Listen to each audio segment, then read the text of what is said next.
안녕하세요. 봄의 세무인 킹세이입니다. 오늘은 현금 영수증 발급 방법 등 연말정산 시에 체크카드 및 기프트카드, 마일리지로 소득공제를 받을 수 있는지에 대해 질의응답 방식으로 알아보겠습니다. 첫 번째, 질문입니다. 현금 영수증 조회 및 발급하는 방법은 어떻게 되나요? 순서대로 클릭해서 따라오세요. 1번 국세청 홈택스에 접속합니다. 2번 전자계산서, 현금 영수증 신용카드 메뉴를 클릭합니다. 3번 현금 영수증을 클릭합니다. 4번 근로자 소비자 조회 변경에 현금 영수증 발급수단 등록 메뉴를 클릭합니다. 5번 현금 영수증 사용 내역 조회 또는 연말정산 간소화에서 일괄 조회할 수 있습니다. 두 번째, 질문입니다. 현금 영수증을 발급받지 못한 경우 어떻게 소득공제를 받을 수 있나요? 현금 영수증을 발급받지 못한 경우 피신고자 사업자 관할세무서에 관련 증빙자료를 첨부하여 미발급 신고하거나 순서대로 클릭해서 따라오세요. 1번 국세청 홈택스에 접속한 후 2번 상단 불복 고충 제보 기타 메뉴를 클릭합니다. 3번 현금 영수증 신용카드 미발급할 급거부 제보 메뉴를 클릭합니다. 4번 현금 영수증 미발급 신고 메뉴에서 신고할 수 있습니다. 신고 접수 후 관할 세무서에서 현지 확인 등을 통하여 발급 거부 사실을 확인하면 해당 건에 대한 소득공제를 받을 수 있습니다.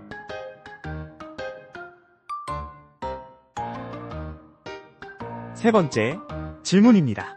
전통시장에서 발급받은 현금 영수증을 어떻게 구분하나요? 전통시장 사용 여부는 지방자치단체로부터 전통시장 주소를 통보받아 사용 내역을 구분하여 간소화 자료를 제공하고 있습니다. 해당 사업자의 전통시장 내 가맹점 여부를 홈페이지에서 확인한 후 전통시장 및 사업자가 누락된 경우 지방자치단체의 전통시장 사업자 관할세무서에 문의하시기 바랍니다. 홈택스 전통시장 조회하는 방법은 1번 국세청 홈택스에 접속합니다. 2번 상단 불복 고충 제보 기타 메뉴를 클릭합니다. 3번 기타 메뉴를 클릭합니다. 4번 전통시장을 클릭합니다.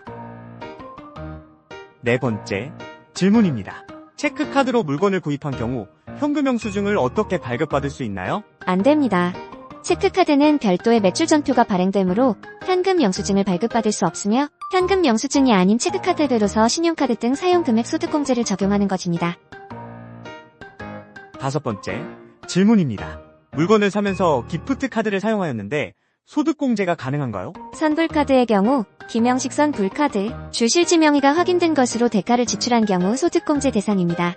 따라서 무기명 선불카드의 경우 실제 사용자가 최초로 사용하기 전에 해당 무기명 선불카드를 발행한 신용카드업자, 전자금융거래업자 및 금융기관에서 주민등록번호, 무기명 선불카드 번호 등을 등록하여 사용자 인증을 받아야 합니다. 해당 카드사 홈페이지에서 소득공제 등록해야 하며 사용자 인증을 받기 전에 사용한 금액은 소득공제 불가합니다. 여섯 번째, 질문입니다. 물건을 사면서 마일리지로 결제한 경우 현금 영수증을 발급받아 소득공제가 가능한가요? 안 됩니다. 현금 영수증 가맹점에서 재화나 용역을 공급받고 마일리지로 결제하는 경우 당해 마일리지 결제 금액은 현금 영수증 교부 대상이 아닙니다. 일곱 번째, 질문입니다. 의료비 현금 영수증은 환자와 납부자 중에서 누구에게 발행하나요? 환자에게 발행합니다. 현금 영수증은 재화나 용역을 공급하고 그 대금을 현금으로 받는 때에 재화나 용역을 공급받는 자에게 발행하는 것으로 의료비의 경우 현금 지급자가 아닌 환자에게 현금 영수증 발행하는 것입니다. 지금까지 현금 영수증 발급과 각종 카드의 적용 여부에 대해 알아보았습니다. 앞으로 꾸준히 근로자 및 사업자가 알아야 할 세금 상식에 대해 유튜브에 업로드하려 하니 구독과 좋아요를 통해 많은 응원 부탁드립니다.